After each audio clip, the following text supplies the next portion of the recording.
Creative Craft Textiles for Level 1 and 2, Developing Drawing Skills. Here are my top tips. When developing your drawing skills, don't be afraid to use templates or fashion illustrations as an initial guide to help you develop your own skills.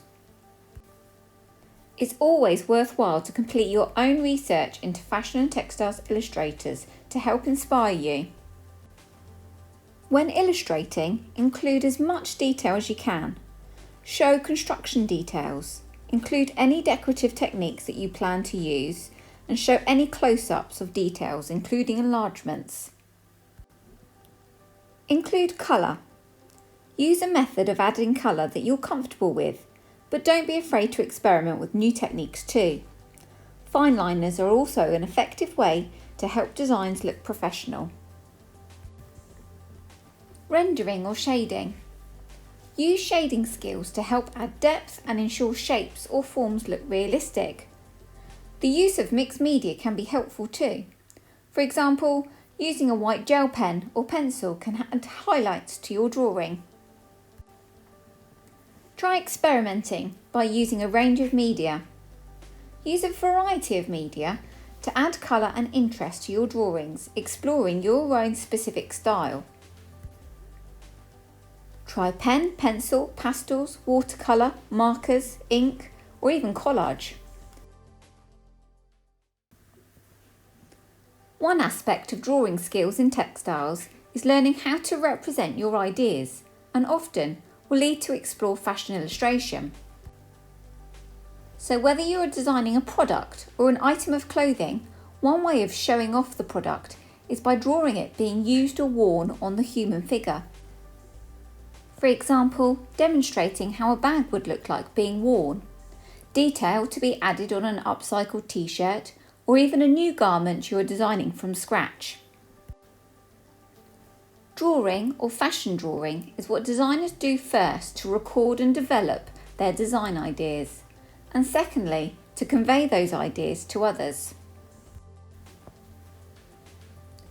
So going back to my top tips when drawing a fashion figure, one way to start off is by using a template. You can get lots of different styles on the internet, along with endless tutorials and books to help you if you've got a particular interest in the subject. The most important aspect to remember is proportion. One rule of thumb of creating a well-proportioned figure is by using the rule of 9 heads. So whatever size of the head, if you roughly work out a further 8, this should be the height of your person. There are lots of templates you could download using this method. It's interesting to see where the intersecting points are for the rest of the body. For example, where the bust line is, the waistline, or even the leg length. Once you are happy with being able to represent the figure in proportion, you're then able to develop your own style to work from. And feel free to exaggerate or distort aspects of your drawings for your own artistic license. I'm starting off using the template as a guide to my drawing. I like to start to work in pencil and add depth and detail as I progress. I've used quite a lightweight paper to help me see through and see the guidelines below. Another top tip of mine is to envisage the garment on top of the body. Pay particular attention to how the garment lays around the neckline and the arms, for example. Here I'm using a fine liner to create the outer edge of the garment and body. A fine liner is great for adding additional detail.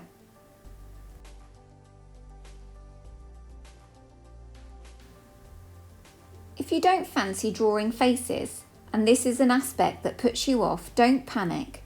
Many illustrators leave out the details of the face and opt for expressing a more simplified effect. A couple of handy drawing tricks to know is that when drawing the face, if you're drawing a line through the very middle between the top of the head, including the hair, and the bottom where your chin is, this is where the eye should sit when facing front onto you. Divide the middle again between the eyes and the chin. This is where the nose should sit. And if you divide it again further between the nose and the chin, that's where the placement of the lips should be.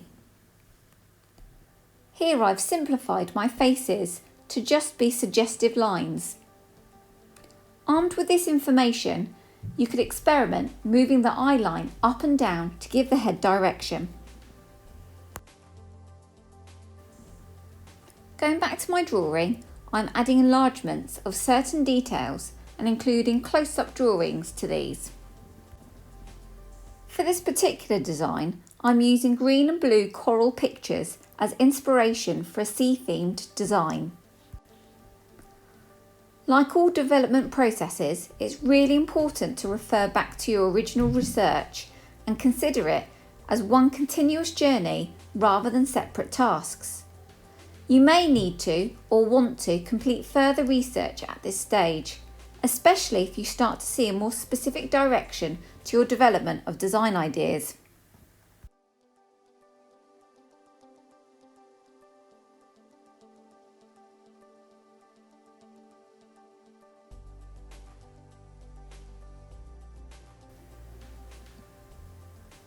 On this drawing, I wanted to quickly show how you could add pencil or pen on top of an ink drawing once it's dried to add a level of depth and detail. When adding colour, don't feel restricted to just pencil alone. Any method of adding colour can be used and explored. If you feel that you cannot reach a good enough level of detail, you can always add this once your drawing is dry, in either using a coloured pencil, fine liner, biro. For example,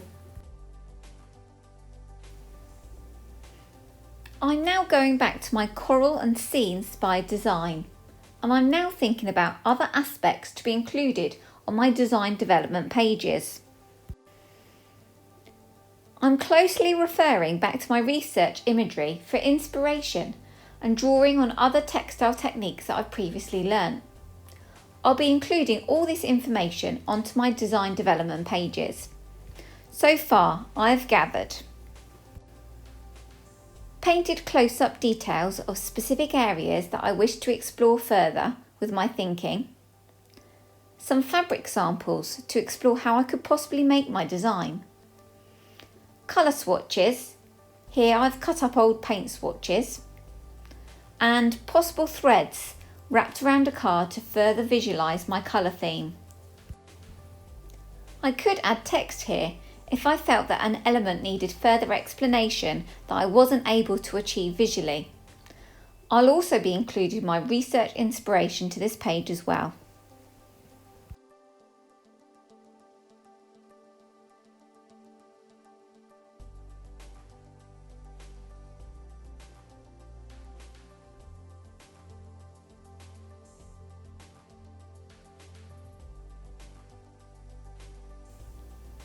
I hope this has helped in getting you started, but do explore and research your own techniques and ideas and develop your own style of working.